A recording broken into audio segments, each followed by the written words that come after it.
ધર્મ ધર્મ બહુજન હિતાય અને બહુજન સુખાય હોય. ધર્મ છે એ કોઈ સીમિત આપણી છબીમાં ના બિહાડી દેવાય. આ અમારો નિરાત પંથ જ હાચો, ઓલો કે અમારો કબીર પંથ હાચો, ઓલો કે અમારો ઉગમ પંથ હાચો, ઓલો કે અમારો રામાપીર નો હાચો. આ બધા માણસોના બનાવેલા પંથો છે એને ધર્મ ના કહેવાય. ધર્મ કોઈથી બનાવવામાં નથી આવતો અને બનાવેલો ધર્મ તમારું કલ્યાણ નથી કરતો.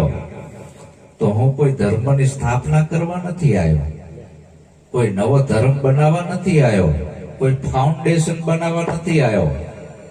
હું તો એ જે સત ધર્મ છે, જે સત્ય છે, એના તરફનો ઈશારો કરું છું. તો આપણે આ બધા આમાં રોકાઈ ગયા છે માણસોના બનાવેલા ધર્મોમાં. એક કે અલ્લાહ ને એક કે રામ, આ બે વળગી મોટી બલ્લા. તો અત્યારે આ ધર્મના નામ ઉપર આ જો ઝેર ઘોડ્યું હોય તો ધર્મ ગુરુ હોય.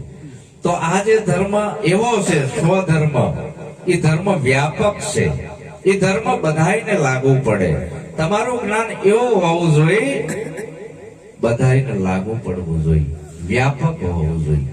વ્યાપક છે એનો સિદ્ધાંત એવો છે માનવ માત્રને લાગુ પડે, કોઈને છોડે નહીં.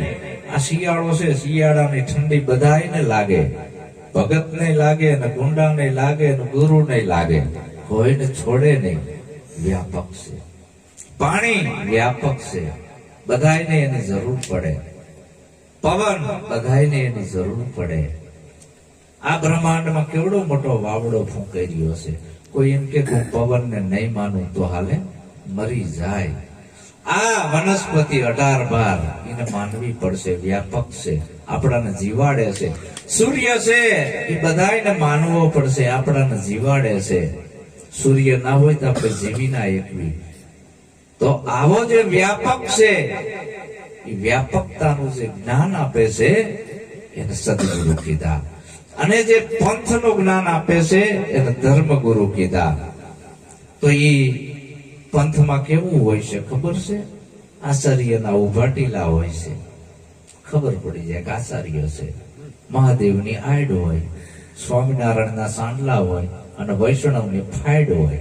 સાંડલા જોતા ખબર પડી જાય ચિયા પંથનો છે. એટલે આ સિમ્બોલ માર્યા છે. તો ડુપ્લિકેટ નથી.